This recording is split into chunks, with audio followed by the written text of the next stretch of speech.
Ajnana-tirandasya jnana-janashalakaya chakshurunmilitam yena tasmai Shri Gurave Namaha.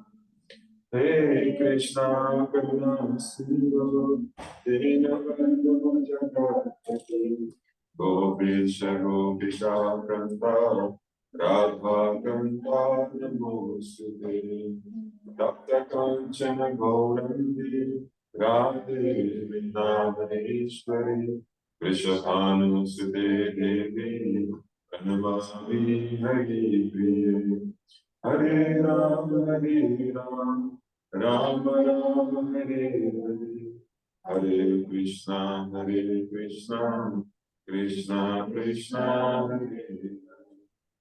Ya Kundendu Tushara Bhara Javada, Ya Shubhravastra Ya Veena Varadanda Mandita Kada, Ya Shveta Padmasana, Ya Brahma Chuto Shankara Pratibhi, Vede Sada Vandita, Saman Patu Saraswati Bhagavati, Buddhi Pradham Shankati, Buddhi Pradham Shankati.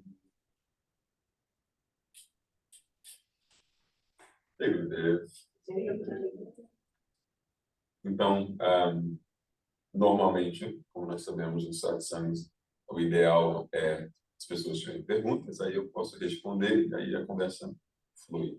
Mas enquanto vocês vão preparando as suas perguntas, eu posso falar um pouco sobre Ramanujacharya, que hoje é o aniversário de Shri Ramanujacharya, também grande Acharya Vaishnava, e claro que nosso Guruji foi iniciado na Shri Sampradaya antes de formar Haribhakti Sampradaya, e essa Sampradaya foi iniciada por Shri Ramanujacharya.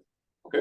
Então, falar um pouquinho sobre um evento que aconteceu na vida de Shri Ramanujacharya um pouco antes dele se tornar o Acharya que nós conhecemos hoje em dia. Então, ele estava na busca dele para chegar às suas conclusões e às suas filosofias, etc.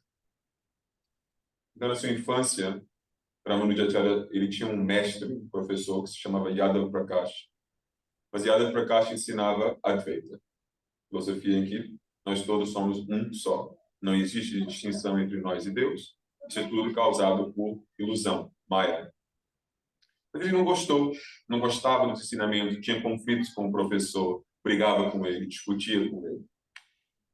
Então, ele decidiu que, eventualmente, não dava para continuar com Yadav Prakash. E ele foi em busca de outras conclusões, de outros conhecimentos, para tentar alinhar o que ele estava sentindo internamente com os ensinamentos e as interpretações dos Shastras, das escrituras que existiam por ali adiante. E ele encontrou um grande devoto de Deus em Kanchipuram, e o nome dele era Kanchipurna. E Kanchipurna, ele não era um Brahmani, ele era, na realidade, um Shudra. Nas 4 castas do hinduísmo, ele era a casta mais baixa nesse sentido. Então, ele servia no templo, mas o único serviço que eles deixavam ele fazer era com as penas de pavão. Abanar. Exato. Ele só podia abanar a deidade. O nome da deidade era Varadaraj Swami, que é uma deidade linda de Narayana que ele está sorrindo. Então, Narayana sorrindo, e ele só podia abanar com as penas de pavão a Varadaraj Swami. Então, ele foi, e enxergando essa devoção, essa entrega, sentindo que esse ser não era um devoto normal, era um devoto especial, Shri Ramanujacharya foi falar com ele, disse, você pode me instruir, você pode ser o meu guru? E Kanchipurna disse, não posso, porque eu não sou um Brahmani, eu sou um Shudra, eu não tenho as qualificações para ser o seu guru, não seria correto. Porque Ramanujacharya era um Brahmani, ele é Shudra, então em termos sociais não seria visto de uma forma correta também, não seria uma coisa aceita entre os devotos lá. Então ele recusou, disse, não posso. Mas Ramanuja ficou triste com isso, porque ele estava procurando alguém que tivesse uma conexão verdadeira com o divino para entender. quem nós somos, o que é essa realidade, qual é o propósito, etc. Então ele ficou insistindo. Aí Kantipurna disse, ok, como eu não posso ser o teu guru, eu estou aqui só para servir Varadaraj Swami, a deidade de Narayana. Então eu vou perguntar a ele o que é que eu posso te contar, o que é que eu posso dizer para você, se ele tem alguma mensagem para você, ele pode ser o seu guru. E aí, Ramanujacharya disse, ok, então fale com ele. Então Kantipurna foi, fazendo a seva dele, e perguntou a Varadaraj Swami, você tem algo que eu possa passar para Ramanuja? E Varadaraj Swami falou 6 coisas. Ele deu 6 mensagens para Shri Ramanujacharya, que na realidade foram quase que o começo do caminho dele enquanto Vaishnava. Então ele se tornou Vaishnava no sentido que nós conhecemos agora e começou a formalizar a filosofia dele, que nós conhecemos hoje em dia, como Vasishtha Advaita Vedanta, após essa interação com essa deidade em Kantipurna. Então vou falar um pouquinho sobre essas 6 coisas que Narayana disse para Ramanuja. Primeiro ele disse, eu sou a realidade suprema e não existe outro igual a mim. No sentido que existem ideias em que Deus tem várias formas e todas as formas diferentes são iguais, de certo modo. Ele diz, não, eu, Narayana, sou o supremo. Então, primeiro temos que estabelecer qual é o objetivo. Existem outras deidades, sim, mas o objetivo, o supremo, Vishnu Tattva, Narayana e suas encarnações. Segunda coisa que ele disse para Ramanuja, existe diferença entre as várias entidades. O que significa nós não somos todos iguais. Existe diferença entre Deus e almas, Deus e a matéria, almas e matéria, almas e almas.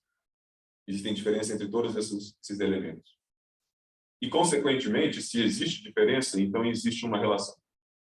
Se existe distinção, então existe uma forma de um ser se relacionar com o outro. Se todos somos só um, ou todos somos iguais, então não existe essa dinâmica. Não necessitamos de interagir com outro ser idêntico a nós. Não há nada para expressar, nada para receber, não nos falta nada. Terceira coisa que ele disse, o caminho ou o método de como o ser humano alcança esse Deus não é pelo seu próprio esforço. O esforço tem um papel, sim, mas é a dependência na graça do Senhor e a escolha do Senhor que realmente concretiza esse caminho. E, digamos assim, é o único meio correto, a única visão correta de como alcançar o objetivo final. A quarta coisa que Narayana disse para Ramanuja foi, não é preciso lembrar de mim no momento da morte para me alcançar. Não é preciso ter um pensamento sobre mim quando você morrer para me alcançar. No Bhagavad Gita, Krishna explica no capítulo 8 que o que estiver na nossa mente no momento da nossa morte, para tal coisa nós vamos nos direcionar, nós vamos alcançar. E ele dá o exemplo exatamente disso. Se os meus devotos morrem pensando em mim, eles vão alcançar a mim. Mas Narayana explicou para Ramanuja que isso não é uma regra, no sentido que, sim, se você pensa em Deus, você vai alcançar Deus. Mas se você não pensar em Deus, não quer dizer que você não vai alcançar. Por quê? Depende da vida que você está vivendo. Se a sua vida já é entregue a Deus, então a sua vida já pertence a Deus. Então, consequentemente, os teus pensamentos também não são seus, são dele. Já entregou a sua vida, então o problema é dele, não é nosso. Então, se eu penso uma coisa ou outra, o problema é seu. Então, essa é a mentalidade que ele estava tentando trazer. Por quê? Porque Narayana estava mostrando para Ramanuja que um dos princípios principais do caminho a Deus é que nós não deveríamos ter medo. Não deveríamos nos preocupar. E se eu estou pensando, se eu tenho que pensar X antes de morrer, senão não vou alcançar, isso cria ansiedade, medo, preocupação. E a forma de se relacionar com Deus não pode ser baseada no medo, na preocupação. Então, ele estava removendo essas coisas. Existe, mas não é regra, não é lei. Depois, a quinta coisa que Narayana disse para Shri Ramanuja é: quando é que a sua alma vai ser liberada? Quando é que você alcança vai contar? Assim que a alma deixa esse corpo físico. Por que ele disse isso? Novamente, porque a pessoa se rende a Deus, se entrega e diz, e agora? A gente fica naquela dúvida. Será que é suficiente? Será que Deus aprova? Será que eu vou alcançar a Vaikuntha? Porque se a gente não tem realização enquanto neste corpo, com essa consciência, como é que nós vamos saber? Como é que vamos ter essa confirmação que realmente alcançamos ou chegamos a um patamar, um nível de entrega autossuficiente para que a gente possa entrar em Vaikuntha? Então, ele disse, não se preocupe com isso também. O ato de se tornar dependente de mim, se entregar a mim, é carimbado após a morte. Garantido. No sentido que, se não acontecer enquanto está vivo, eu garanto que acontece depois. Às vezes não acontece quando a gente está vivo porque existe lila. E lila é os passatempos do Senhor, no sentido que, às vezes, não encaixa nos passatempos do Senhor. Isso eu já ouvi de Guruji muitas vezes. Você quer tal coisa, você pode até ter se qualificado para receber tal coisa, mas, se não é o momento certo, dentro do plano divino, dentro dos acontecimentos divinos, o passatempo divino, então você vai ter que esperar. Mas não se preocupe, que você não perde nada que você alcançou. Então, Narayana disse para Ramanuja, não se preocupe, se não acontece enquanto os seres estão encarnados, acontecerá após a encarnação acabar. E a sexta coisa, a última coisa que Narayana disse para Ramanuja, encontre Mahapurna. Mahapurna era o nome de um outro guru, um outro santo da região. Encontre ele, ele vai te instruir. Ele vai ser o seu guru. Em outros termos, o sexto conselho, a sexta instrução de Narayana para Ramanuja era: encontre um guru. Você tem que seguir o guru. Então, esses são os 6. Eu sou a realidade suprema. Este mundo é um mundo de diferença e distinção. Não é só uma coisa, tudo igual. O caminho é a entrega. Temos que reconhecer que é a graça dele que realmente vai finalizar o nosso caminho. Nós temos que se tornar dependentes dessa graça, fazendo nosso esforço, mas reconhecendo as nossas limitações. Esquecendo a preocupação, deixando para trás a preocupação do que eu estou pensando ou não estou pensando, se eu sou qualificado ou não sou qualificado. Quinto ponto tem a ver com isso também, que é: se eu alcancei agora ou não alcancei agora, eu vou alcançar, sim, até essa encarnação acabar. Eu tenho que acreditar nisso, tenho que confiar nisso. E o sexto ponto, encontre o seu guru. Porque o guru é que vai te instruir, vai te guiar ao longo desse processo.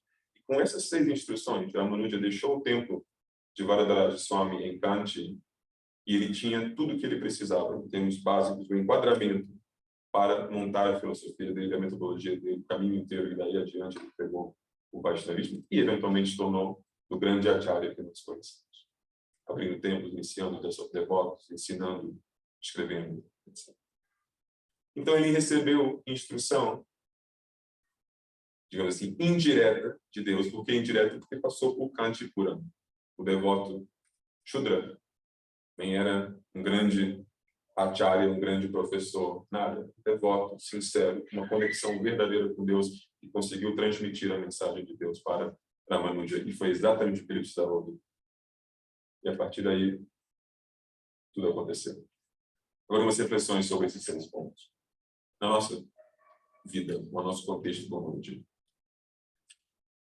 Quando a gente fala sobre, por exemplo, o terceiro ponto, o ponto que não é só o nosso esforço. Nós temos que nos tornar dependentes da graça do Senhor para alcançar o Senhor. Isso tem tudo a ver com humildade e mais nada, que é: sim, eu sou capaz de muitas coisas, eu tenho que reconhecer isso e tenho que me esforçar, sim. Mas eu também tenho que reconhecer os meus limites. E se eu não sou capaz de reconhecer os meus limites, eu nunca vou ser capaz de pedir ajuda. E se eu não sou capaz de pedir ajuda, então como é que eu vou ser capaz de me render, me entregar por completo? Se eu até tenho orgulho demais para receber uma ajudinha, então imagina se entregar por completo e dizer: eu não consigo. Estou aqui nos teus pés, você é que manda em mim. Você é que decide. Eu não sou nada, não sou ninguém. Então é uma mentalidade, uma atitude muito mais longe do que um pedido pequenininho de ajuda. E a gente só pede ajuda quando a gente reconhece limitação. Então a gente tem que começar por reconhecer uma limitação pequena e básica, e daí adiante tentar se tornar mais e mais conscientes de quais outras limitações nós temos. Não com sentido de vergonha, porque não tem nada a ver com vergonha. Não tem nada a ver com, eu não sou bom o suficiente, eu não sou digno, eu não presto. Essas coisas que, na realidade, são só manifestações negativas do medo que nós temos aqui dentro. Isso é medo. É o medo falando, eu não sou bom o suficiente. Isso nada a ver com isso. Porque se você é bom o suficiente ou não, quem é que vai julgar isso? Quem é que vai dizer isso? Só a pessoa que tem a capacidade de te carimbar o passaporte para ir para vai. Essa é a pessoa que tem que fazer esse filtro, essa análise. E essa pessoa, então, é a pessoa que pode dizer tal coisa sobre nós. Nós não temos o direito de dizer isso sobre nós próprios. Porque nós não somos a nossa própria propriedade, nós pertencemos ao Senhor. Então, Ele que tem que dizer.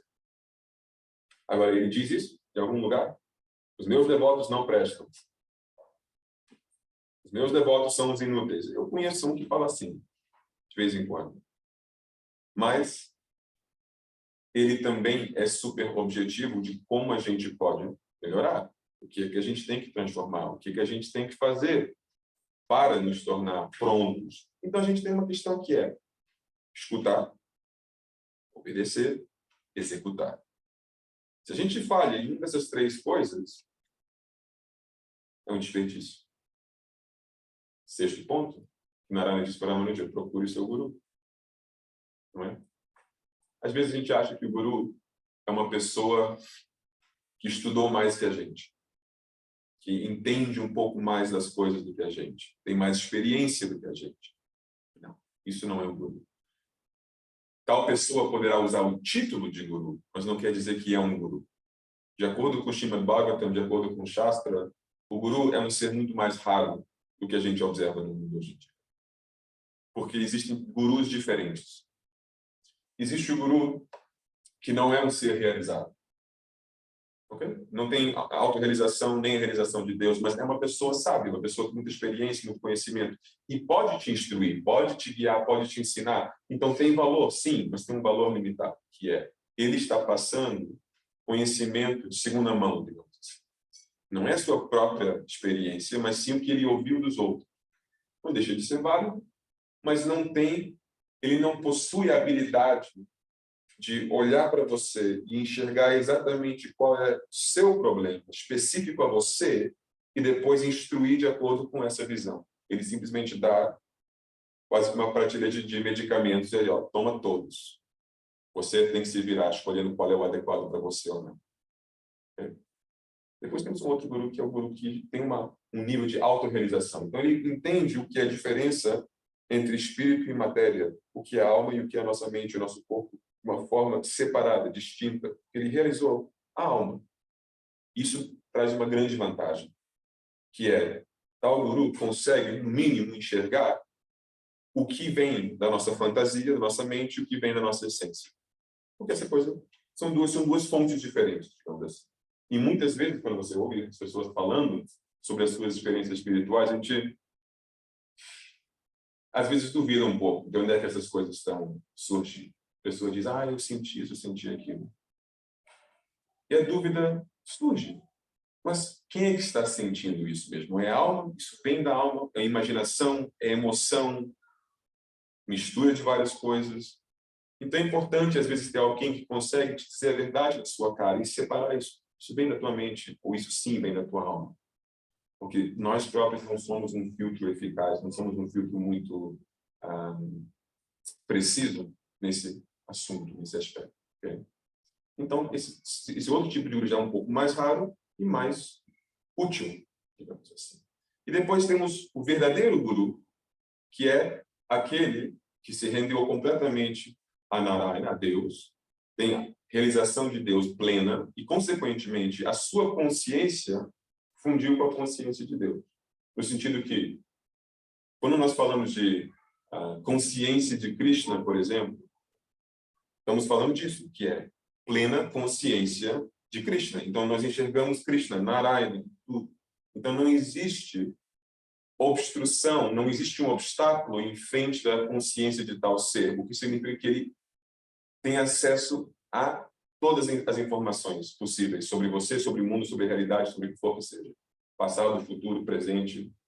Porque essas coisas A única razão por qual nós não temos isso neste momento é porque a nossa consciência se encontra numa situação constrangida, uma situação em que ela está, de certo modo, presa a este corpo. Eu só consigo enxergar o que os meus olhos me permitem, infelizmente. Se alguém me perguntar, Swami, o que está acontecendo na Alemanha neste momento? Não sei. Por que eu não sei? Primeiro, onde é que está a Alemanha? Qual direção? Vamos imaginar que está nessa direção. Provavelmente não está. Então, o que eu vou fazer? Olhar. Eu consigo enxergar a Alemanha? Não. Por quê? Limites dos meus olhos. Consigo escutar o que está acontecendo? Não. Limites do meu ouvido. Eu posso cheirar o que está acontecendo na Alemanha? Não. Limite do meu nariz. Posso tocar? Não. Limite do meu corpo, em geral. Não é? Mas a alma, quando se desvincula desse corpo, quando se separa desse corpo, é capaz? Claro que sim. Porque consciência, que é um atributo da alma, não é limitado nem por tempo, nem por espaço. Isso são coisas materiais. Tempo e espaço são coisas materiais. Então, o corpo físico existe dentro desse contexto, desse enquadramento material, tempo, espaço. A alma não existe dentro desse enquadramento. Então, a alma não é limitada nem por tempo, nem por espaço. Quando a alma se separa dessa bagunça que é Maya, aí a alma é capaz de enxergar passado, presente e futuro. O espaço não é um obstáculo.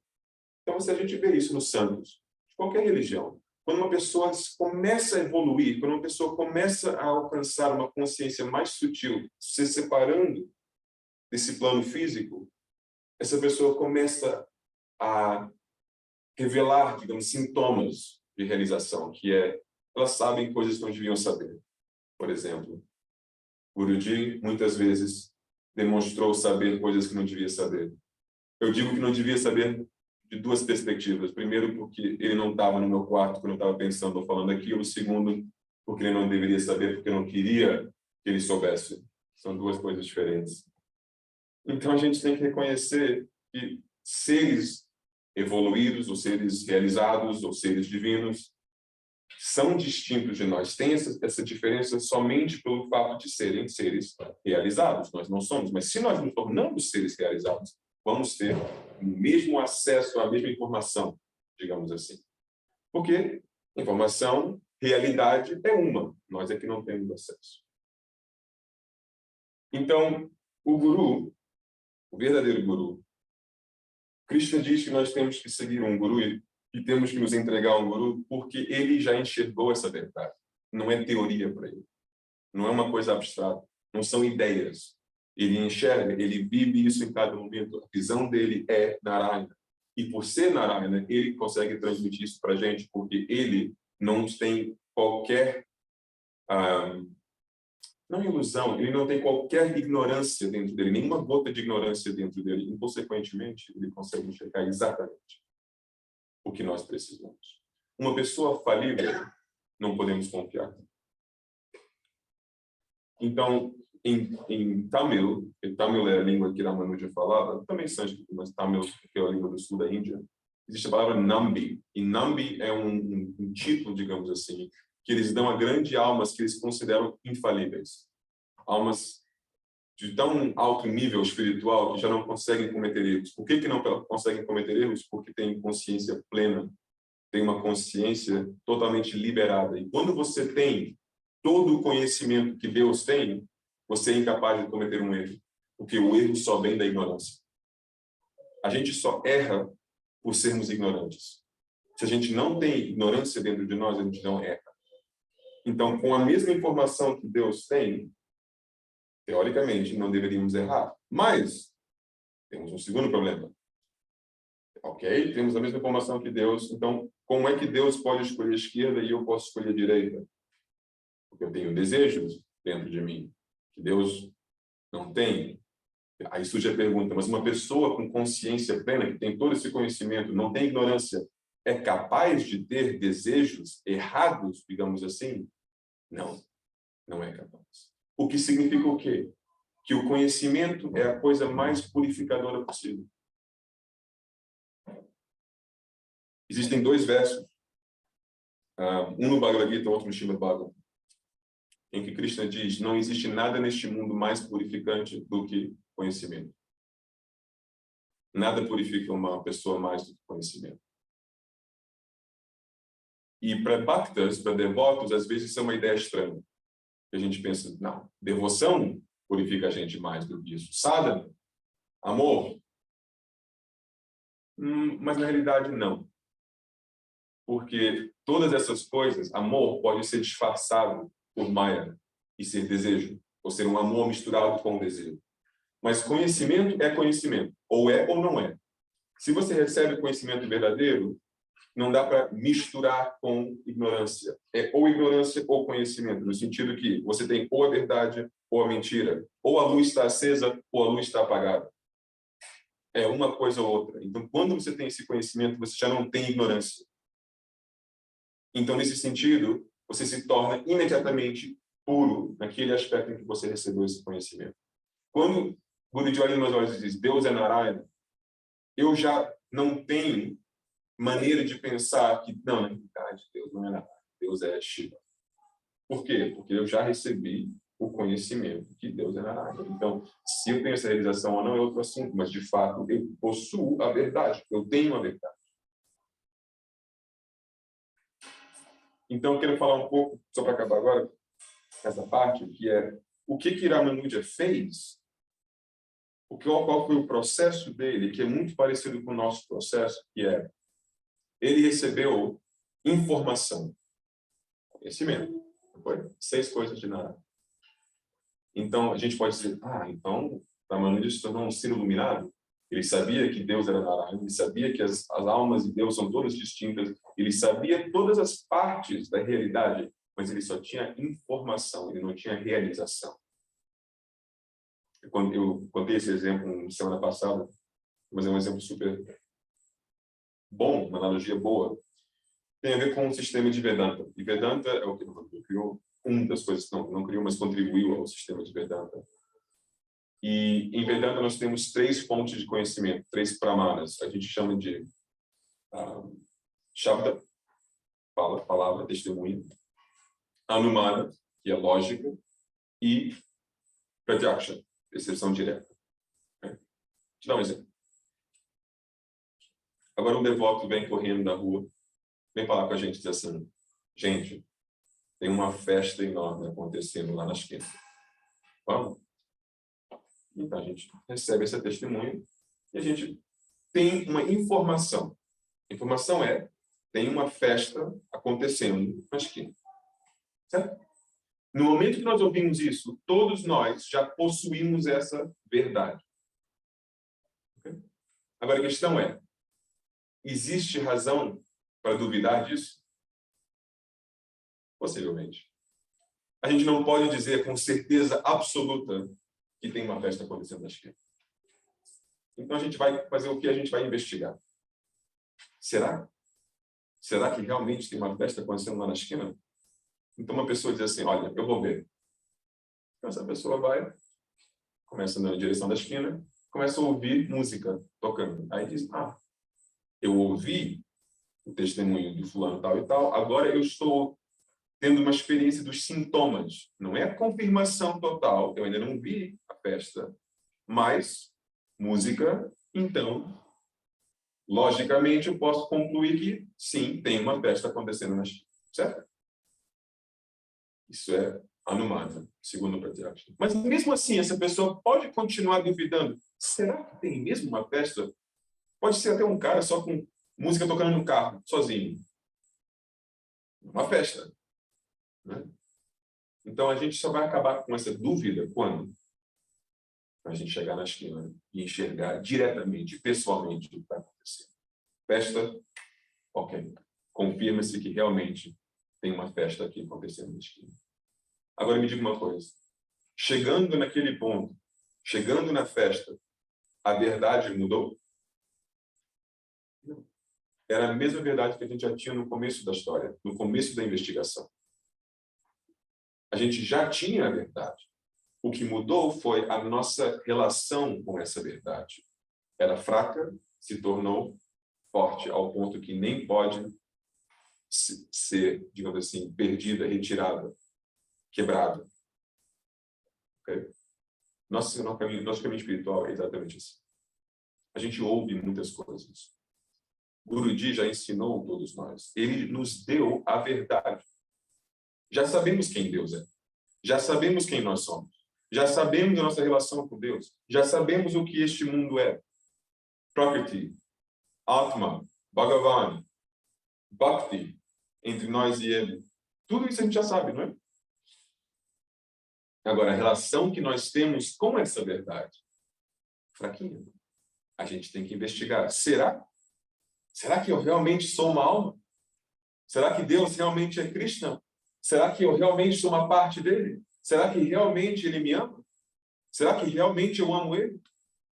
Será que realmente esse mundo aqui é ilusão? Será? Será? Será? A gente já tem a verdade. A gente já... E aí, essa verdade não vai mudar. Que é o mais engraçado de tudo. A diferença entre nós e o ser realizado não é que ele possui uma verdade que a gente não possui. É que ele enxergou diretamente para Pratyaksha a verdade que a gente já possui. A gente simplesmente ainda não enxergou. Então, a gente tem que fazer investigação para chegar ao mesmo ponto que essa pessoa chegou.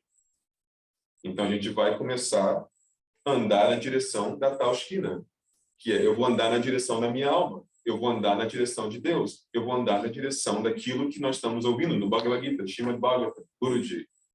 E aí, o que a gente vai sentir? Os sintomas. Como a gente ouviu a música da festa, eu vou sentir, tem alguma coisa mexendo no meu coração.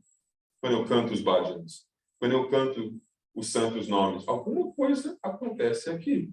Será? Eu olho para este mundo e eu sinto um vazio. Será que isso confirma o que eu ouvi, que este mundo é Maya? Não é eternamente real? Será? Mais a gente sente esses sintomas, mais a gente confirma o que a gente escutou. Eles me disseram que Guruji é um ser transcendental. Agora eu ouvi ele fazer milagre X. Será? Cada sintoma que a gente observa só fortalece a nossa fé. Então a gente passa da forma mais básica, que é uma crença, uma ideia, que a gente ganha e perde diariamente. A gente muda de ideias todos os dias. Sobre pessoas, sobre coisas, sobre situações, o que seja. Então, a coisa mais básica, mais fraca é a crença. Mas a crença, quando a gente alimenta a crença com os sintomas que a gente vai experienciando ao longo do caminho, essa crença se torna uma convicção. A convicção é uma coisa mais profunda. É uma coisa que é difícil tirar do nosso coração. Porque não é só uma crença misturada com experiência própria. Isso tenta convencer alguém a não acreditar na sua própria experiência. Muito mais complicado. Você vem e me diz assim, olha, eu vou te contar, aquela pessoa que está sentada no canto da sala aqui, não dá para confiar, não. Eu ouvi uma história sobre essa pessoa horrível. Se eu não conheço a pessoa, não tenho qualquer experiência própria com a pessoa, eu posso até acreditar isso facilmente. Eu ganho essa crença, ok? Agora, eu vou e falo com essa pessoa que tem a minha própria experiência, ok? E a pessoa, na realidade, me mostra muito carinho, pessoa boa, pessoa que eu gosto da pessoa, tem uma interação positiva com a pessoa, eu sou capaz de largar essa crença e trocar por outra, não é? Eu começo uma amizade com essa pessoa, vai aprofundando e vai confirmando a nova crença que essa pessoa realmente é uma boa pessoa. Ao ponto que, depois de 1, 2, 3 anos de amizade, eu tenho uma convicção profunda que essa pessoa é uma boa pessoa. Então, você pode vir depois de 3 anos e me contar, mas você não sabe o que ela fez. Essa pessoa fez X e Y. E eu vou dizer o quê? Então esquece. Então, vou mudar de ideias. Não, vai ser muito mais difícil. Porque eu digo, mas eu conheço a pessoa.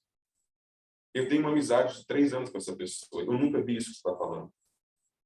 Então, a gente já defende, a gente já rejeita. Tem um filtro. Essa é a diferença da convicção e da crença. Ideias a gente troca assim.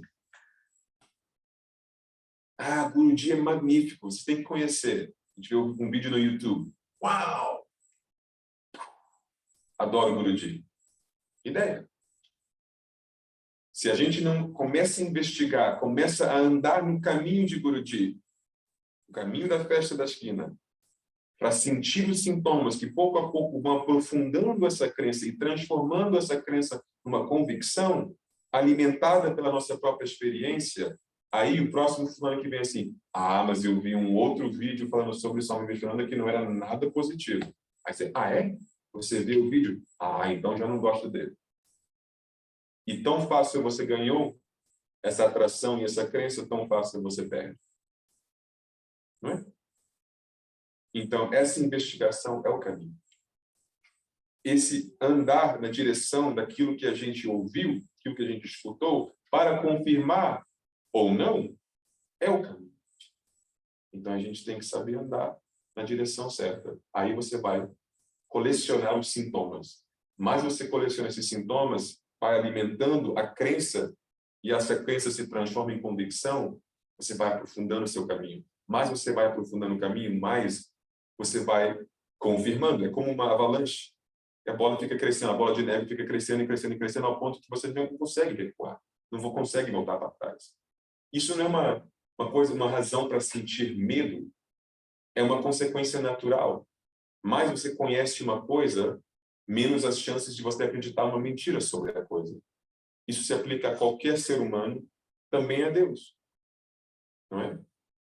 Então, mesmo assim, vamos dizer que todos nós, os devotos de Paramahansa Krishnananda, já estamos caminhando, chegamos a várias, digamos assim, vários momentos especiais nesse caminho que revelaram partes da verdade, confirmaram partes da verdade, digamos assim. Não revelaram, a gente já tinha verdade, mas confirmaram partes. Mesmo assim, ninguém pode dizer, eu sei 100% quem ele é. Porque a gente ouviu dizer, a gente tem essa informação, mas até a gente não tiver essa realização, existe outra coisa aqui dentro que é, você tem certeza? Aquela voz pequenininha, às vezes mais grande, às vezes menor, que duvida e questiona todas essas crenças, até essa convicção. Até a convicção, que é uma coisa mais profunda, não é infalível, a gente pode perder essa convicção. Okay? Então, o que Ramanuja ouviu de Narayana? Como é que a gente toma o próximo passo da convicção para a realização? Crença, convicção, realização. É o terceiro nível, digamos assim. Narayana disse para Ramanuja, não é com teu esforço. Esse último passo, vocês têm que se tornar dependentes da minha graça, porque para realizar Deus, ele tem que se revelar. Ele é que tem que dizer, ok, eu te deixo me ver, porque você não pode me forçar. Deus não é um objeto inerte, ele é uma pessoa consciente, viva, com escolha, com livre-arbítrio. Então, ele é que escolhe se mostra ou não. Então, nesse sentido, a gente só pode se qualificar, se aproximar, tentar, se esforçar, mas depois baixar a cabeça e reconhecer as nossas limitações. E é por isso que o sistema que Ramanuja recebeu de Narayana aquele dia é tão perfeito, porque manda ele investigar, dá as verdades em testemunha, e depois diz, agora você tem que confirmar. Tem que andar e ver se é verdade. Mas, aqui vem a dica, quando você chegar nesse ponto em que você reconhece a sua limitação, você não consegue mais aprofundar. Você chega a uma parede, digamos assim. Aí você tem que saber o que fazer, que é, Deus, eu reconheço minha limitação e eu peço a sua ajuda. Eu entrego o resto a você. E aí, Ramanuja, o que vai acontecer? Você vai começar a duvidar. Será que eu me entreguei e ele aceitou? Será que a minha entrega foi boa o suficiente? Então, o que ele disse? Não se preocupe com o teu último pensamento. Não se preocupe se você vai realizar nesse corpo após deixar este corpo. Então, está tudo perfeito o que ele ouviu. É uma coisa super completa. E quando você pensa nesse sentido prático de andar e praticar e fazer esse caminho, você vai entendendo por que em 6 curtas frases que Narayana disse para Ramanuja, ele deu o caminho inteiro. E Ramanuja só foi extraindo, digamos assim, uma filosofia mais ampla, mais completa, mas dessas 6 frases que ele recebeu em um dia de Quantic Plane. Vamos ficar por aí com a parte sobre Ramanuja Acharya. Nós temos que fazer a nossa própria investigação e nós temos que ver o que nós ouvimos de Guruji e como é que nós vamos confirmar esses ensinamentos. Isso é a nossa preocupação. Ok. Existem perguntas? Sim. Online. Online.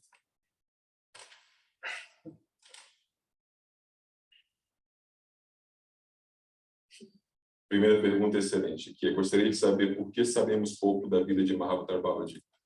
Porque ele não quer revelar mais sobre a sua vida. Mas é um ponto super importante, é como eu estava dizendo agora. Deus ou seres são pessoas com as suas próprias escolhas, a sua própria vontade. Não são objetos para a gente adorar e a gente diz, olha, você é o Papai Noel, você tem que fazer o que eu quiser. Então, se ele não quer, não quer. Ponto final. Então, Babaji disse, eu não quero protagonismo, eu não quero me expor de certa forma, então você pode querer o quanto você quiser, pode tentar o quanto você quiser, se ele não mudar de ideias, a gente nunca vai saber. E Deus é igual. Você pode tentar, pode me amar, pode fazer o sadhana que você quiser. Se eu não achar que o momento certo chegou, ou que está na hora de eu me revelar a você, você tem as qualidades necessárias, etc., não vai acontecer. Simplesmente não vai. E aí está o perigo da entrega, que é, você pode se entregar e ele pode dizer não. Agora não. Agora não. O que necessita o quê? Nosso esforço. Também uma palavra muito chata. Começa com P. Paciência. Não é? Entrega, persistência, sim, mas a coisa que alimenta isso é paciência. E a paciência vem da onde? A gente tem paciência só quando a gente confia. Só quando a gente confia. Se eu confio, eu posso esperar quando for necessário. Porque eu sei que quando o momento certo chegar, você vai fazer o que tem que ser feito. E eu não tenho que me preocupar com isso. Se eu não confio, aí não vou ter paciência. Aí eu tenho que fazer alguma coisa. Aí começa aquela ansiedade, começa o medo, a preocupação. Então, a paciência é uma virtude que surge da fé, da confiança. E a confiança é alimentada por experiências. Mas para ter experiências, o que você tem que fazer? Agir. Você não pode deitar na cama dizendo experiências. Estou aqui. Estou prontinho. Estou só esperando você chegar aqui, tá vendo? A gente tem que correr atrás da experiência. A gente tem que fazer, aí as experiências vêm. Então, a gente tem que se disponibilizar para as experiências chegarem a nós. Porque muitas vezes eu ouço devotos dizendo, sabe, eu não me preocupo muito com essas coisas. Eu estou aqui, se Deus quiser me mostrar alguma coisa, Ele que mostra. Eu entendo, mas não é bem assim. Deus, eu estou aqui, eu estou aparecendo, eu venho, eu faço meu sadhana, eu estou nas orações, eu estou na sangue, eu estou me disponibilizando. Agora, é com você, verdade. Você que tem que escolher. Mas você não pode me acusar de não estar aqui esperando para receber. Então, eu venho de mãos abertas para receber o teu presente todos os dias. Se você me dá ou não, a escolha é sua. Mas você não pode me acusar que eu cheguei para te dar, mas você não estava lá. Entende?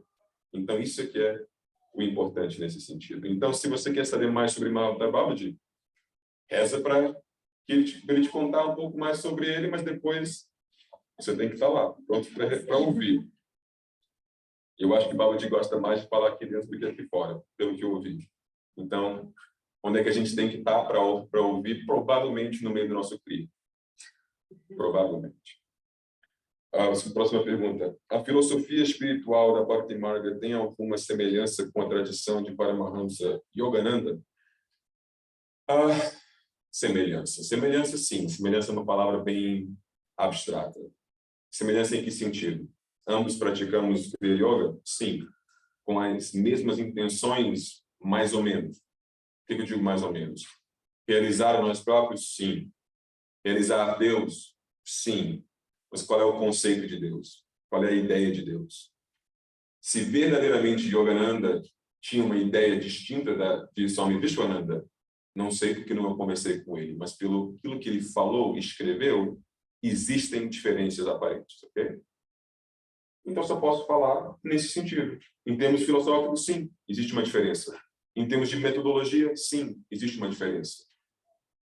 Geralmente, de uma forma geral, práticas de Kriya, sim, existe semelhança. São iguais? Não. O Atma Kriya Yoga e o Kriya Yoga que Paramahansa Yogananda ensinam não são iguais. Então, A resposta honesta é até um certo ponto, sim, existem semelhanças, mas eu acho que, pessoalmente, existem mais diferenças do que semelhanças em termos práticos. Okay? Na profundidade da coisa, é possível que haja mais semelhanças do que parece pelo externo, mas isso eu não posso dizer, porque eu teria que me aprofundar no caminho de Yogananda para depois comparar com aquilo que eu sinto e vivo no caminho aprofundado de Paramahansa Vishwanatha. Como eu não tenho tempo para me aprofundar em dois caminhos diferentes, nem vontade, não posso dizer. Próxima pergunta. Como sabemos que estamos vivendo na consciência de Deus ou da matéria? Pergunta para Deus. E eu digo isso não como uma provocação, mas sim como uma resposta sincera, que é: nunca se sinta distante demais de Deus, nem orgulhosa demais para não perguntar umas coisas básicas. Às vezes é só perguntar e Deus te revela de maneiras diferentes.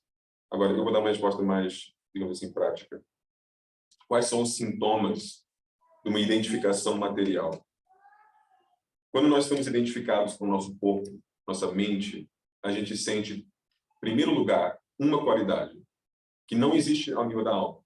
Simplesmente não existe. É uma impossibilidade para a alma sentir esta emoção. Só o mundo material permite essa emoção se manifestar. É o medo. Porque medo vem do quê? Da ignorância. Medo vem de não saber o que vai acontecer, não controlar o que vai acontecer. E o medo também vem da ideia que nós temos a possibilidade de perder algo. Que perder é possível. Podemos morrer, podemos perder algo que nós temos e valorizamos muito, como uma amizade, um relacionamento. Então, o amor humano é poluído principalmente por uma coisa só, que é o medo. Você pode amar alguém profundamente, com maior sinceridade, mas lá atrás, por detrás desse amor, você vai sempre enxergar uma camada de medo, que é: e se essa pessoa acordar amanhã e decidir que já não me ama? E se um dia eu deixar de amar essa pessoa, da minha parte? E se amanhã essa pessoa morre? E se? Possibilidades infinitas. E o medo alimenta essas coisas. Isso não existe no nível da alma. A alma não vive pensando: será que Deus me ama? Será que Deus vai me abandonar um dia desses? Isso é a grande diferença.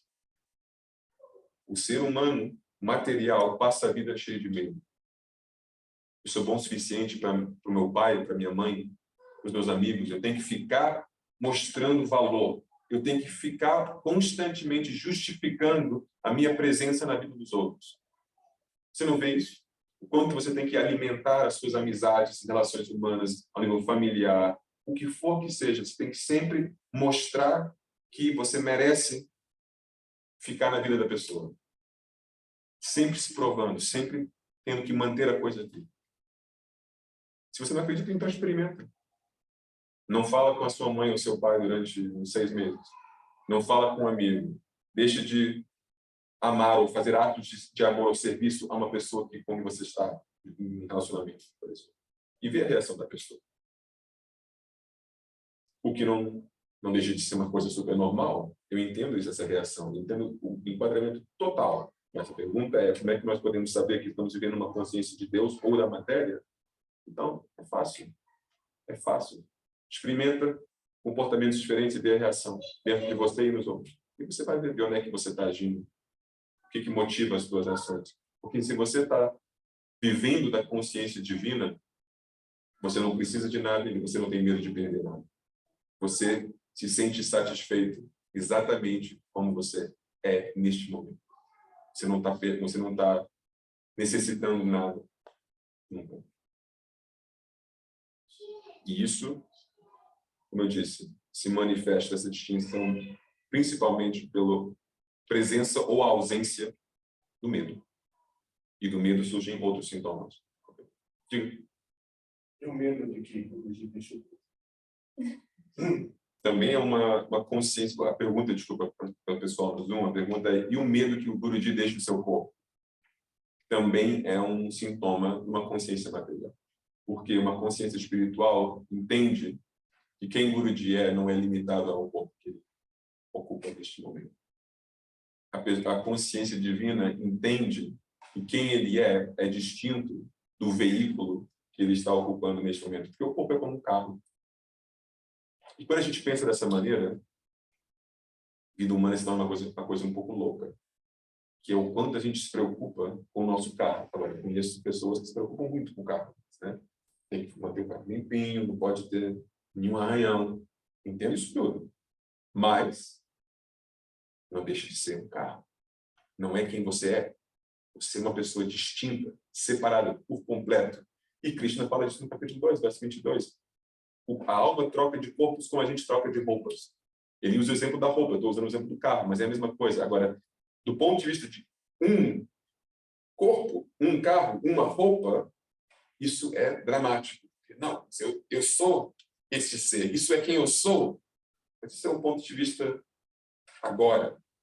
Mas se você se distancia e enxerga do ponto de vista de Krishna, ele fala no começo do capítulo 4, nós já tivemos muitas encarnações. Eu lembro de todas, você não. E é por não lembrar de todas que a gente perde essa perspectiva, então a gente dá uma importância extremamente elevada a este corpo, a esse carro, esquecendo que esse aqui já é o carro número 1.370.400 e tal. Então, é assim tão importante? Então, imagina quantas roupas já tivemos nessa vida. Então, cada camisa que você tem é assim tão importante? Não, não é. A gente tem uma perspectiva mais adequada com as nossas roupas do que a gente tem com o nosso corpo. Mas, na realidade, é igual. A gente já teve mais corpo do que a gente teve camisas nessa vida, te prometo. Espero que sim, pelo menos. Eu não sei se as pessoas aqui têm um apego enorme à moda e tem muitas roupas, mas eu acho que não vai chegar aos milhões. E vidas vão chegar aos milhões. Então, entende essa perspectiva? Eu acho que é uma limitação do nosso ponto de vista e só isso. Então, a gente sente o medo por termos uma perspectiva super limitada. Quando a gente enxerga a coisa na realidade, que o Guruji não é só 1,70 m e tal das Maurícias, mas sim um ser para além desse corpo. Aí, qual é o medo? E eu entendo que não é fácil. Eu estava falando com uma devota em Portugal recentemente, e ela foi para as Maurícias. Ela falou com ele, o Guruji estava com saudade de você. E ele disse, mas eu estou sempre com você. Ela, eu sei, mas não é a mesma coisa. E eu entendo isso perfeitamente, todo mundo sente a mesma coisa. Nós estamos tão felizes que o Guruji está vindo aqui no Brasil em setembro, não é? Mas uma pessoa hiper espiritual pode dizer, mas ele já está conosco. Setembro é só Maia, isso é só um jogo do mundo exterior e já está conosco em cada momento. Não é mentira. De certo ponto de vista, não é mentira. Mas não vamos agora fingir sermos seres muito elevados. Para a gente faz uma grande diferença quando o Guruji está lá fisicamente, presencialmente ou não. Tivemos uma reunião ontem com os devotos, não é? O Guruji apareceu. Ele aparece, câmeras ligam, devotos sorriem. Guruji desaparece, câmera desliga, devoto. Mais tranquilo. Mas eu vou te dizer, Guruji estava sempre lá, Guruji está sempre observando. E não seria mentira. Mas a gente entende essa diferença. Essa diferença vem só da nossa visão limitada. A gente não enxerga o que realmente está acontecendo. A gente enxerga o que a nossa consciência permite neste momento. Então, a gente age de acordo com essa realidade, infelizmente. Se nós tivéssemos a visão do que realmente está acontecendo em cada momento, teríamos atitudes bem diferentes. Eu me lembro do satsang, uma pessoa disse para o Guruji, eu me sinto tão sozinho, às vezes. E o Guruji simplesmente, calma, sorrindo, você me lembra das coisas. Isso não existe, é uma impossibilidade. Porque quem você é, essa alma, está sempre coladinha com quem Deus é para amar. E é impossível um se separar do outro. Então, a ideia de estar sozinho não existe. Isso é por causa da tua ignorância, porque você não enxerga o que realmente é. Então, você pensa de uma certa maneira e, consequentemente, várias ações que só vão aprofundando esse erro e aumentando as consequências dessa visão errada. Entendo que não é uma coisa fácil de corrigir, mas a realidade é essa. Se a gente sente medo de perder Guruji, é um sintoma da nossa ignorância e não uma coisa válida, digamos assim. Eu entendo, super compreensível, mas não quer dizer que é válido. Umas perguntas. Tem mais?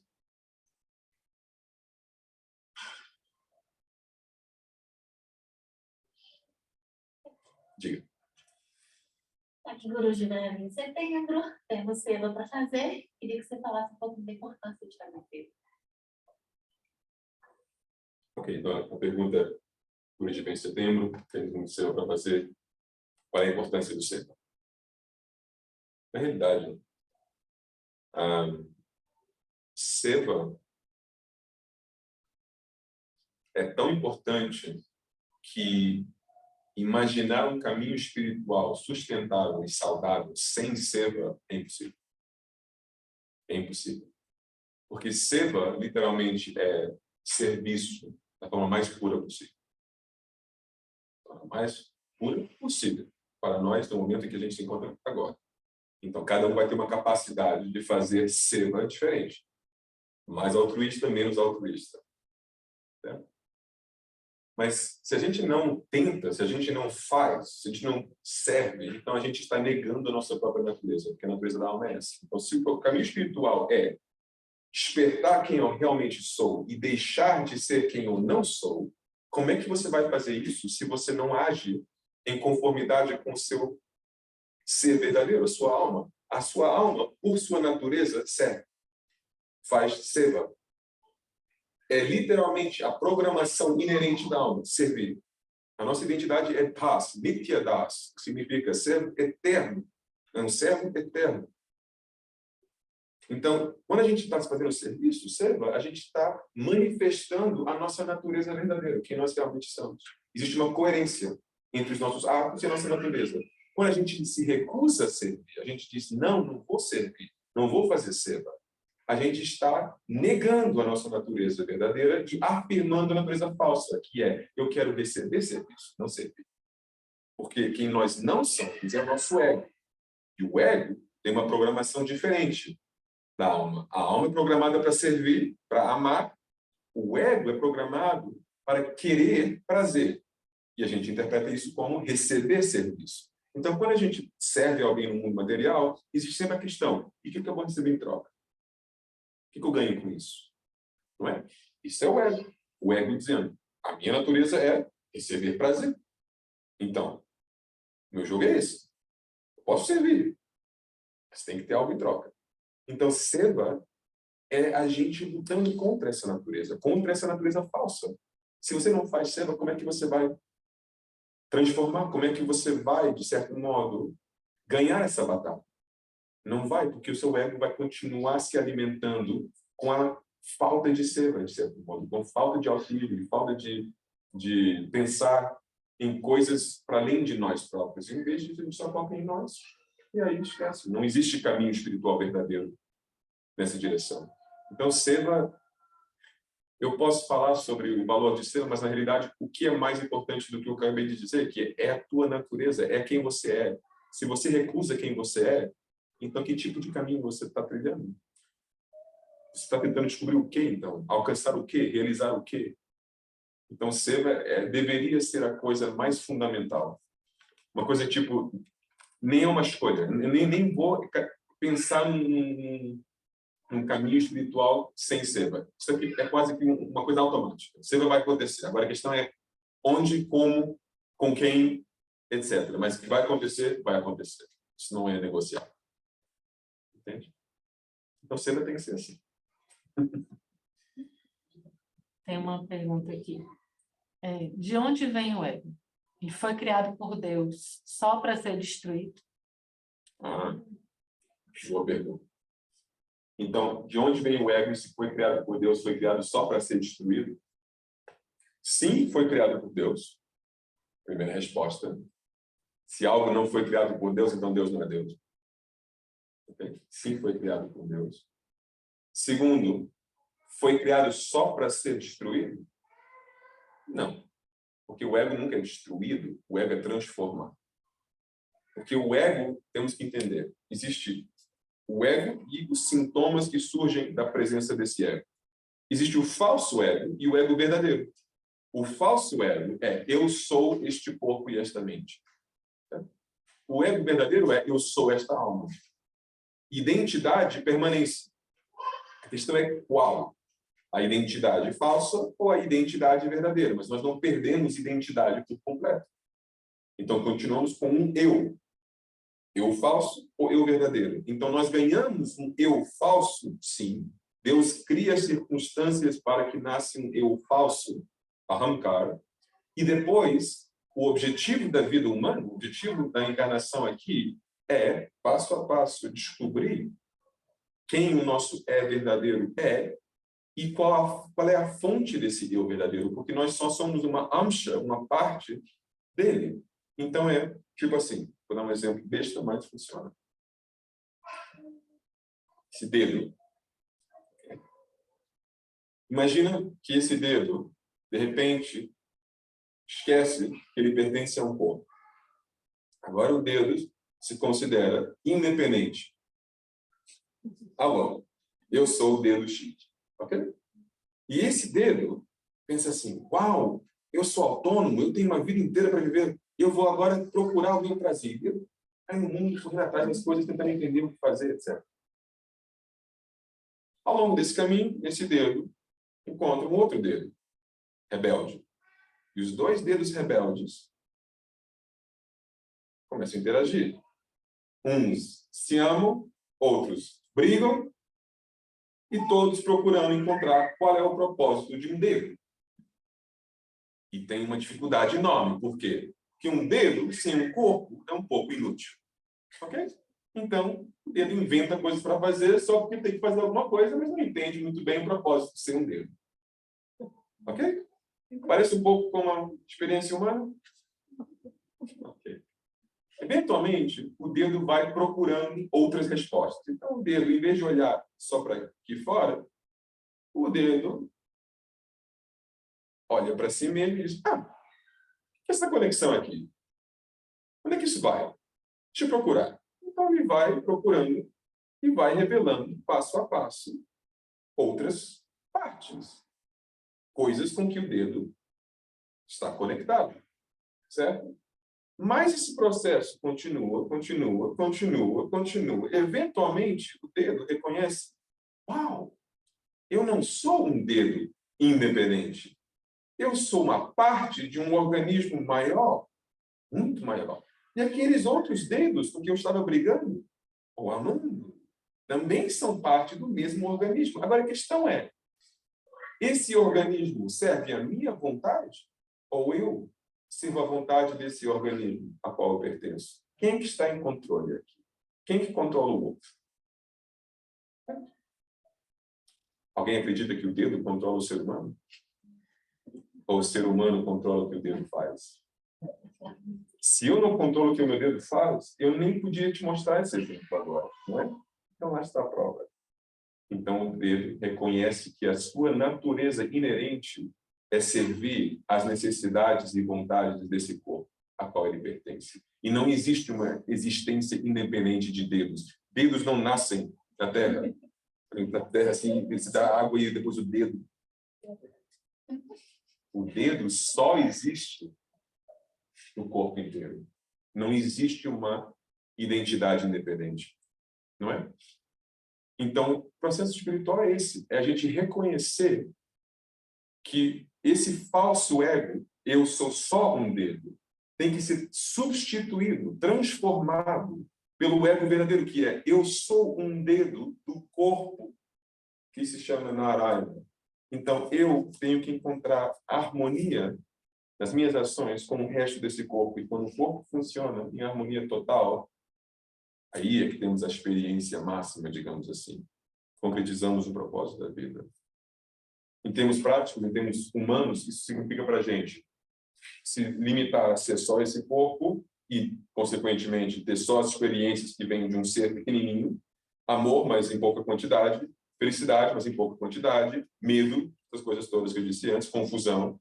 E quando a gente vai se apercebendo do fato que a gente está conectados com um ser muito maior, muito mais elevado, a gente começa a partilhar nas experiências desse ser. Então, o amor cresce, a felicidade cresce, o medo diminui.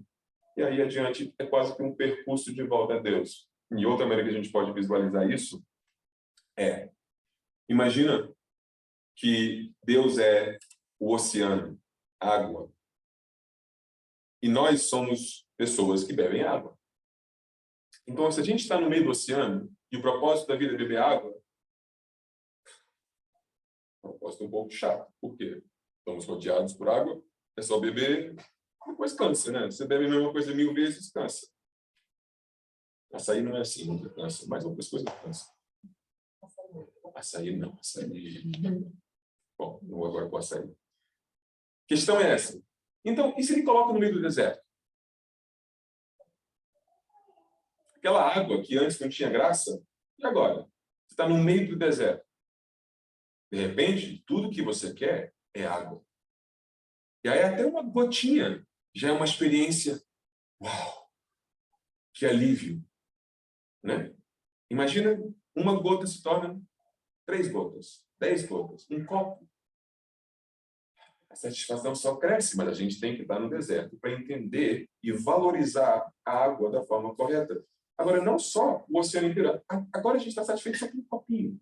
Antes a gente tinha o oceano inteiro, mas não estava nem aí. Então Deus brinca com Ele próprio.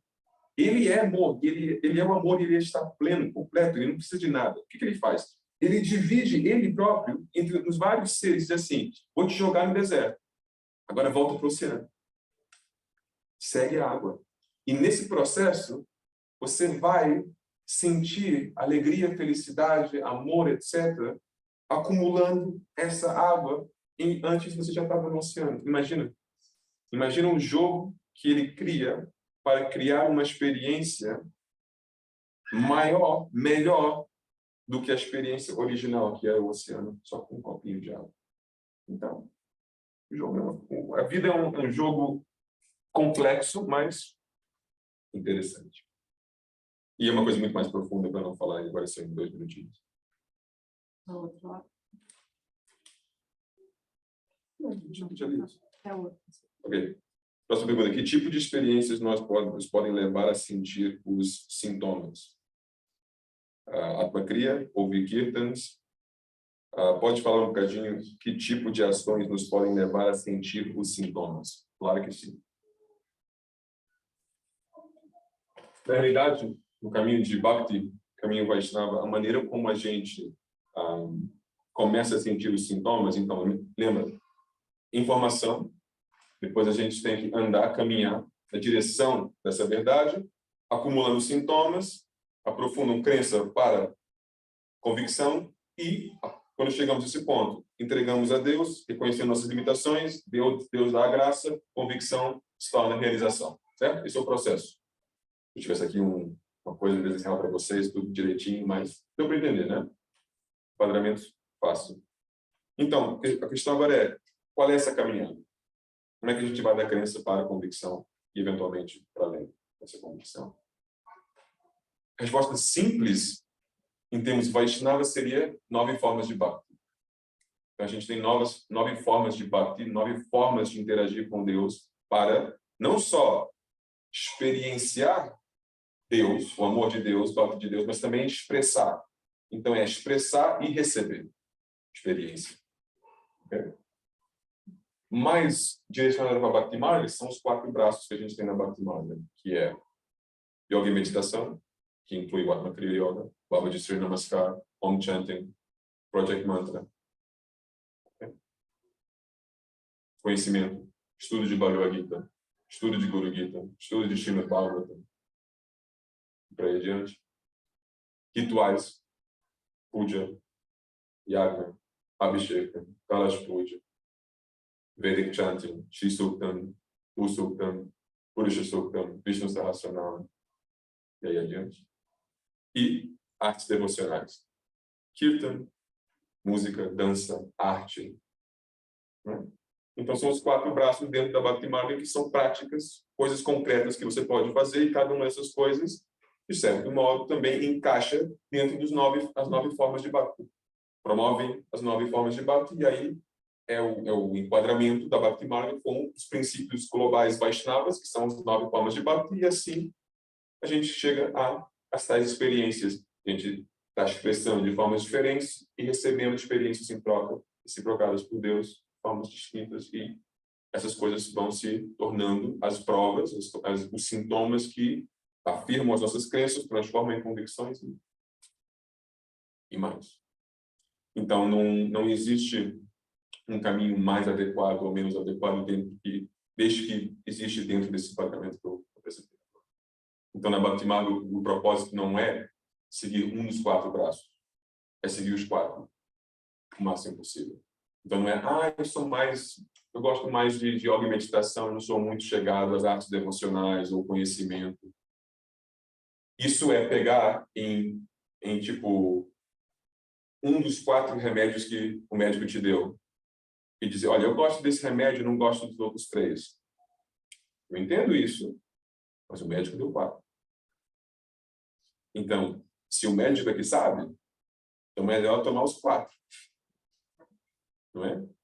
Repito, que eu sei que parece ser muito, mas quando você começa a falar com a sangha, com os devotos que já praticam essas coisas, você vê que introduzir um pouquinho de cada um na sua vida, na realidade, não é tão difícil.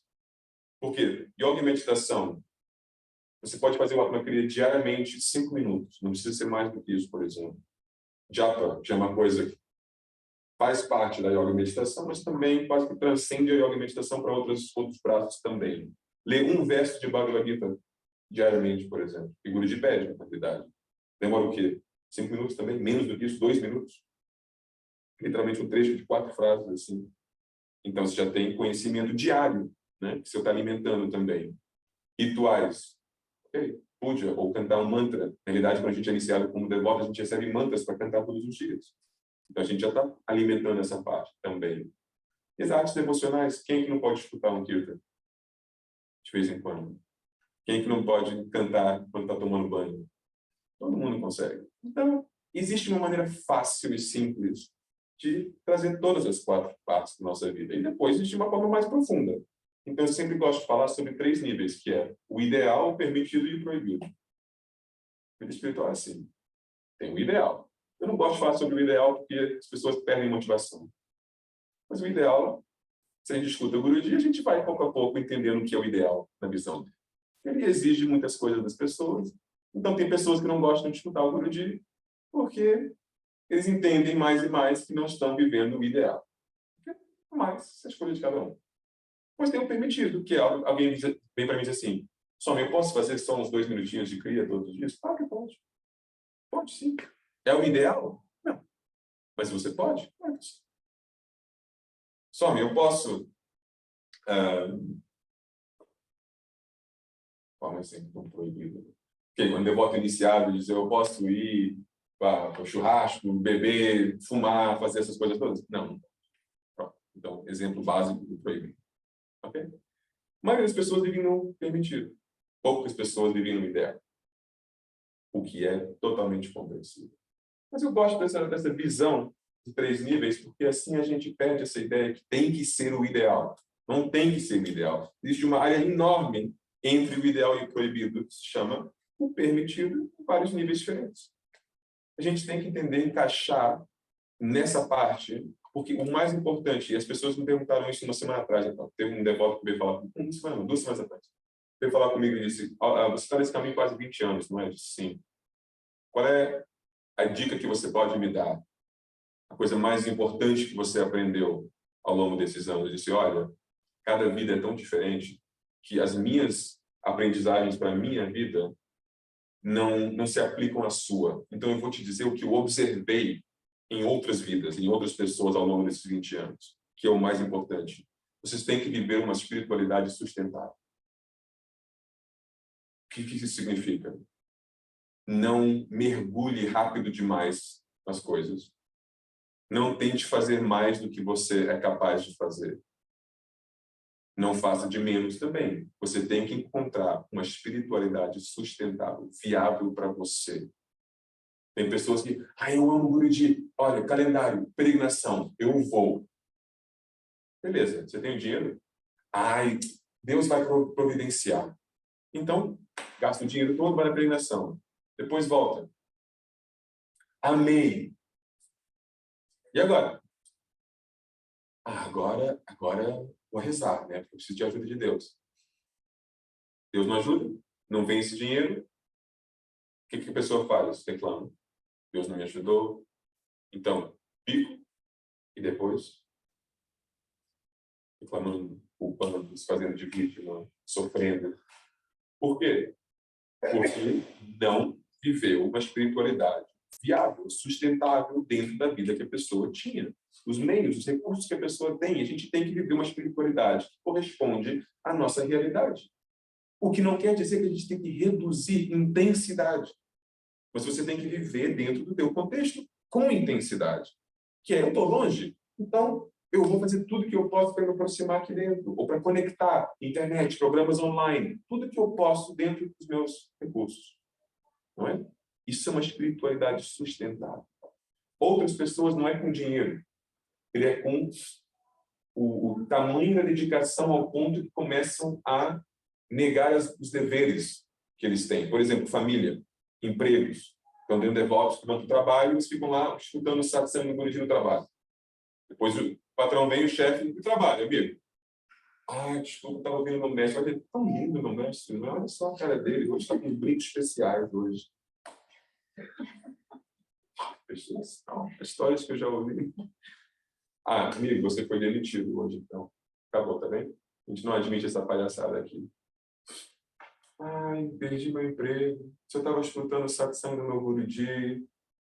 O que é isso, Deus? Ou, o que acontece muito, famílias começam a se dividir porque a pessoa entra no caminho espiritual, Bhakti Marga, Guruji, esquece que é um pai, ou uma mãe, ou um marido, ou uma mulher, ou um filho, ou um irmão, e nega essas responsabilidades todas, corre atrás de Guruji, de repente, Guruji não dá bola para a pessoa volta para os deveres familiares, digamos assim, quando é que eles estão? Já não querem. Por quê? Porque você virou as costas. Tem problemas, no mínimo, conflitos, conversas difíceis, complicadas, etc, etc. Isso acontece. Então, repito.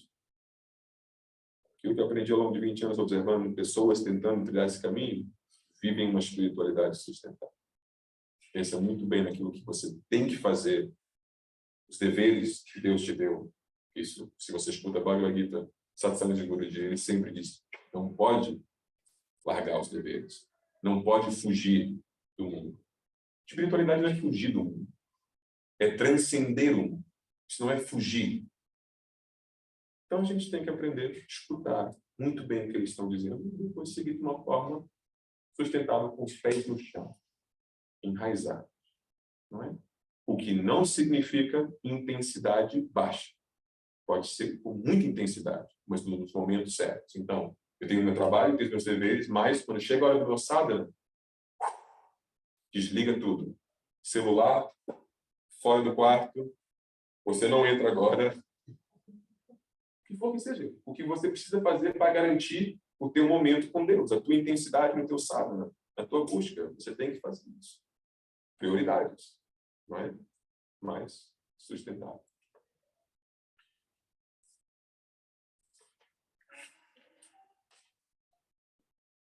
Pode falar sobre a diferença dos mantras Om Namo Narayanaya, Shri Vitala Giridhari Parabrahmane Namaha e Shri Vitala Giridhari Parabrahmane?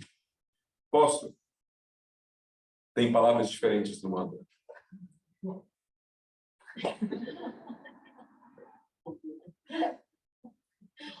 Eu estou brincando e não estou brincando ao mesmo tempo. E às vezes, como devotos, a gente cria diferenças demais entre os nomes de Deus. Uma pessoa está cantando Om Namo Narayanaya, outra pessoa está cantando Hare Krishna Maha Mantra, outra pessoa está cantando Shri Vitala Giridhari Parabrahmane Namaha, e a gente vai dizer, estamos em caminhos totalmente diferentes. Temos sadhanas totalmente diferentes. Estranho isso para mim. Porque as três pessoas estão cantando Harinam, os nomes de Hari. Hari que é a primeira coisa que Narayana diz para Ramanuja, eu sou o Ser Supremo. Ele tem vários nomes. Para mim é notícia, se ele só tem um nome, primeira vez que eu estou ouvindo isso. Então, se é Narayana, ou é Vitala, ou Giridhari, ou Parabrahmane, ou Krishna, ou Rama, qual é o nome? Do que eu sei, ele tem vários nomes. A questão é nomes dele. A gente não está misturando com nomes de outros seres. A gente não está dizendo Om Namah Shivaya, Om Namah Shivaya, Om Namah Shivaya. Isso é outro caminho.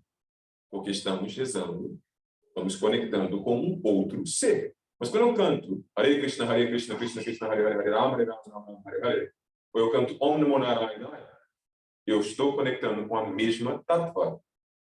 Porque Narayana e Krishna e Rama não são tattvas diferentes, têm formas diferentes, nomes diferentes, mas é o mesmo ser. Personalidade é a mesma. Quando eu canto Vitala, quem é Vitala? Vitala é Krishna.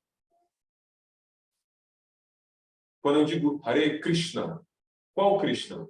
Krishna com 5 anos? Krishna com 2 anos? Krishna com 20 anos? Krishna com 100 anos? Porque em cada etapa da vida dele, ele está morando em lugares diferentes, com línguas diferentes, com passatempos diferentes. Então, só dizer Krishna, qual é a forma específica de Krishna que a gente tem na nossa mente quando a gente está cantando? Então, tem tantos fatores que a gente pode criar divisão, analisando e tentando criar essa tal divisão. Então, para quê? Por quê? Não faz sentido nenhum. Então, em primeiro lugar, eu digo que não existe muita diferença, simplesmente por todos serem nomes de Harinam. Okay? Agora, tirando esse ponto de lado, sim, existe uma diferença no significado dos nomes. Inconsequentemente, da energia, do efeito que esses nomes trazem. Isso sim. A mesma pessoa pode se manifestar de uma forma diferente para pessoas diferentes. Por exemplo, a minha mãe tem um carinho comigo que ela não vai ter com outra pessoa. Por exemplo, com o marido dela. Ela vai me amar, vai amar o marido, mas de formas diferentes. Não é? Deixa de ser amor? Não. Mas um amor diferente. Uma manifestação diferente. Então é exatamente igual. Quando a gente diz Om Namo Narayana, Namo significa não meu. Então nós estamos nos entregando a nossa vida a quem? Narayana. Mas Narayana é quem? Narayana é Narayan e Narayana.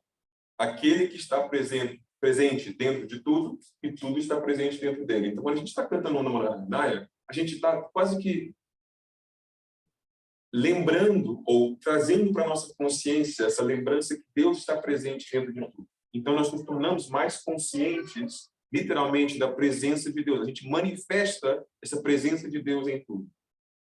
Quando a gente canta Shri Vitala Giridhari Parabrahmane Namaha, é diferente, porque Vitala é uma forma específica, um passatempo específico de Krishna, em que Deus demonstra a sua proximidade ao ser humano, que é amigo nosso, e é simples. Ele não tem condições nessa amizade. É uma amizade pura, aberta, fácil, simples. Então a gente canta Vitala, Vitala, Vitala. A gente manifesta esse humor, esse sentimento que é Deus é meu amigo. Ele está aqui do meu lado e ele não exige nada de mim. Se eu sou competente, incompetente, habilidoso, não tenho habilidades, ele me ama como eu sou. É um humor. Só falando disso, a gente já sente algo. Giridhari, passatempo de Krishna, quando ele levanta Govardhana. O que ele está fazendo nesse momento? Ele está dando abrigo para todos os seus devotos, ele está protegendo todos os seus devotos. Indra atacou os devotos, mandou a chuva. O que Krishna fez? Giridhari, levanta Giri, a montanha. Todos vêm debaixo da minha montanha, eu protejo vocês. Então, quando a gente canta Giridhari, a gente pensa que Deus está sempre aqui me protegendo. Eu não preciso me preocupar, ele cuida de mim. Krishna levanta a montanha. Ele me dá abrigo. Parabrahmane significa... Brahman é a fundação, Parabrahman. A fundação, digamos, mais elevada, original. De onde é que eu venho? Qual é a fonte do meu ser? É Deus. Eu não posso nunca esquecer disso. Qual é a minha casa? Não é? Porque a gente sai, a gente faz essas coisas, mas depois a gente volta para casa. Então, quando eu falo de Parabrahman, a gente está pensando, ok, Não se perca nesse mundo aqui, porque não é a minha casa verdadeira, minha casa verdadeira é outra. Então, cantando esses nomes, surge um modo diferente. Cria um ambiente diferente, energeticamente, dentro de nós, mas causado pelo mesmo ser. Krishna é a minha fonte, Krishna é meu protetor, Krishna é meu amigo, Krishna é o que está presente dentro de todos vocês. Se eu canto Om Namo Narayana, se eu canto Shiva Televisão para a maneira eu não estou interagindo com qualquer outro ser, a não ser Krishna, Narayana. Mas com humores diferentes, com expressões diferentes. Mas ele não é limitado por humores, ele é um ser completo. Então, existe uma diferença de um modo, mas eu prefiro não enfatizar essa diferença demais, porque chega a um ponto que se torna uma razão, uma causa para divisões totalmente desnecessárias. Bestas, na realidade, para ser ainda mais sincero. Porque eu, às vezes, imagino Narayana, o Krishna, recebendo essas orações todas, o pessoal cantando mantra, mas depois pensa assim, não, esse aqui está cantando Om Namo Narayana, não tem nada a ver comigo, não. E Krishna lá em cima dizendo, mas eu sou Narayana. Que besteira é essa agora? Tendo divisão nesse mundo. Tão poucos Vaishnavas. E as pessoas que são Vaishnavas vão criar ainda mais divisões só porque, não. Você está chamando pelo mesmo Deus, com a mesma intenção que eu, mas pelo nome diferente. Então, ó, cortou aqui. Não concordo com essa visão.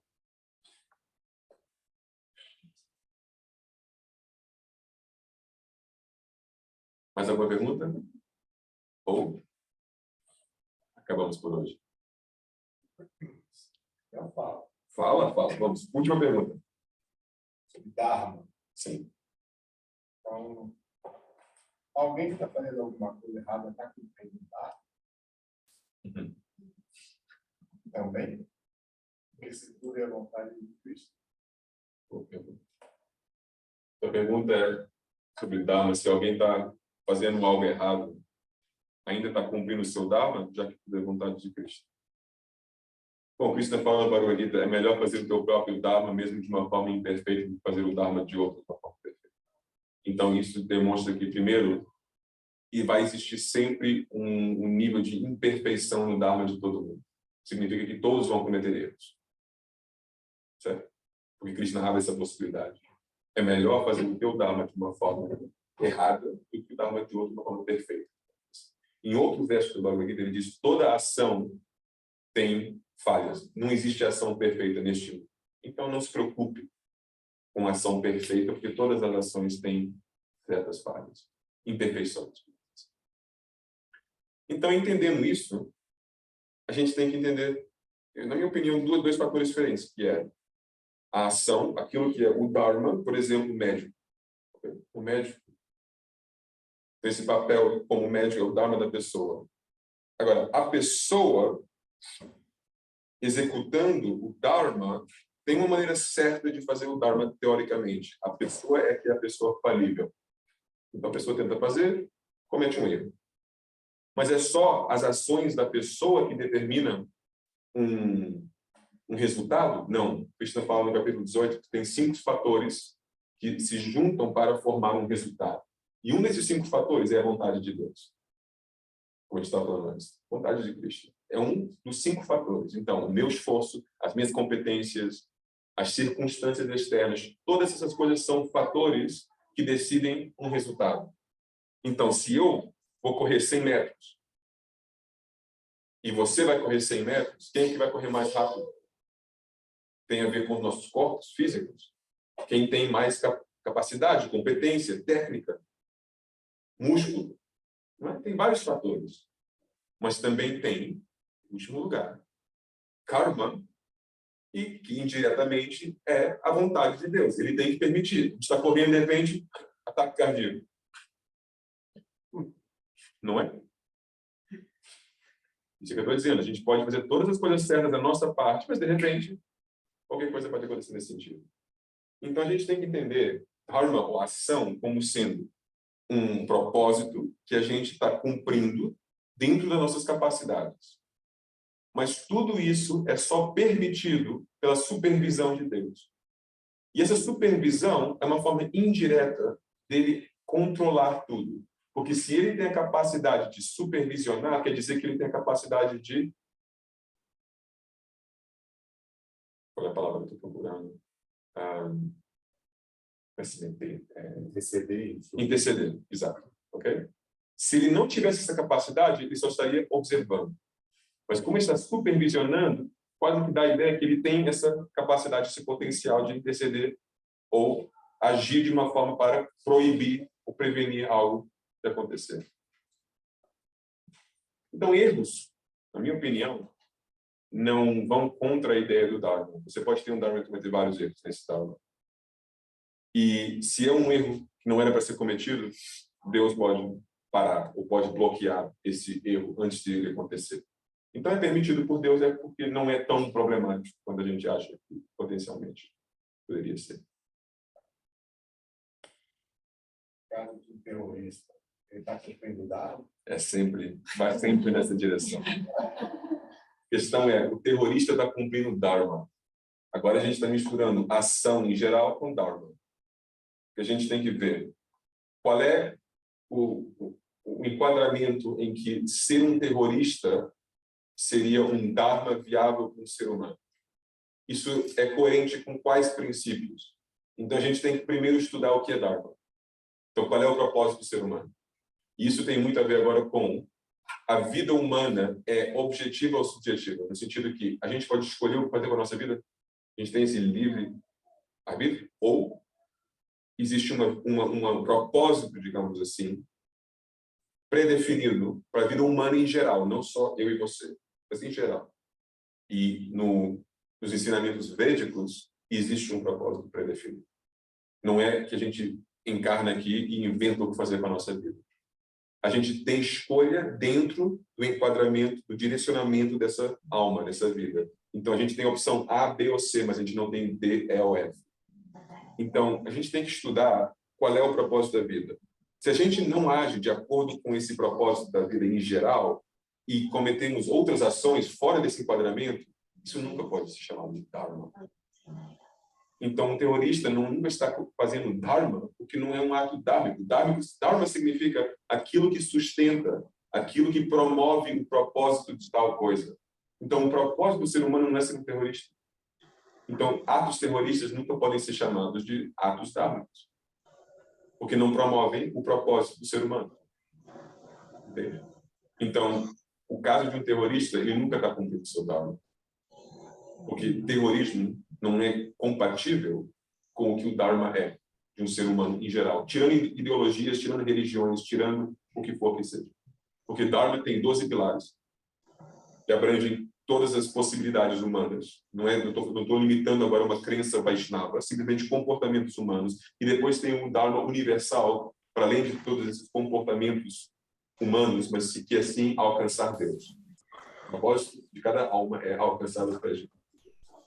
E encarnamos nessa terra, temos um enquadramento do que é o comportamento indicado para essas almas, para depois alcançar Deus. Se nós agimos fora desse enquadramento, ou contra esse enquadramento, digamos assim, que é uma coisa mais concreta, quando agimos em contradição, incoerência com esse enquadramento, que é esse propósito humano, digamos assim, isso nunca pode ser chamado de Dharma.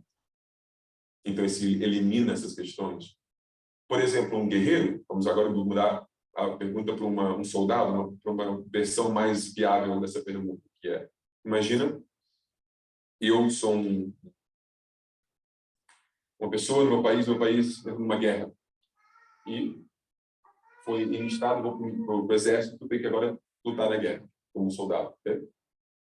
Se eu estou defendendo, por exemplo, o meu país, se eu estou defendendo os valores coerentes com esse sistema de Dharma e propósito da vida humana, mesmo que eu estiver matando ou lutando, eu estou cumprindo o meu Dharma. Porque aquilo que eu estou fazendo é compatível e coerente com os princípios gerais do que é o Dharma e serve o propósito fundamental do ser humano, que é promover o estilo de vida e os princípios que levam uma alma a chegar à sua conclusão, que é alcançar os pés de Deus. Então, isso tudo tem que ser estudado de uma forma circunstancial, caso a caso. Porque existem guerras justificadas e guerras não justificadas, não é? Existem pessoas que vão com certas intenções e pessoas que vão com outras intenções. Então, a gente tem que ver isso para saber se a pessoa está agindo de acordo com Dharma, os princípios de Dharma, ou não. Então, não existe uma categoria geral que é se você é um soldado, sim, você tem um Dharma. Se você é um terrorista, sim, você tem um Dharma. Depende. Entende? E aí a gente chega a uma conclusão mais concreta. Se a pessoa está agindo de uma forma correta ou não. Veja o próprio Mahabharata, contexto do Bhagavad Gita, Krishna diz para Arjuna, luta, mata, mata. E aí, às vezes isso causa uma certa confusão nas pessoas. Deus está instruindo alguém a matar, a lutar, não fugir da guerra, mas sim entrar ainda mais na guerra. Por quê? Exatamente porque o lado oposto, os Kauravas estavam promovendo um estilo de vida e princípios que vão contra o propósito do ser humano, Dharma. Dharma é o propósito. Em francês, a raison d'être, a razão por qual algo existe. Então, a alma existe para alcançar Deus. A plataforma humana existe para dar as ferramentas para a alma se interagir com Deus. Então, imagina que os Kauravas estão promovendo uma cultura ateísta. Uma cultura ateia? Ateia. É isso? Então, imagina que eles estão promovendo uma cultura ateia, por exemplo. Dentro do sistema védico, seria a Dharma. Vai contra o propósito da humanidade. Então, lutar contra isso, intelectualmente ou fisicamente, o que for que seja, no contexto e na circunstância, seria um ato válido, um ato dharmico. Agora, a questão é, mas o terrorista pode também estar sendo motivado por Deus, ou por a ideia de Deus, correto? Aí temos que recuar e fazer a segunda análise, que é, qual é o conceito de Deus que a pessoa está promovendo? Certo? O ato terrorista é em defesa ou ofensivo? Não é? Todas essas questões têm que ser analisadas para chegar a uma conclusão sobre uma análise concreta e final se um ato é dado.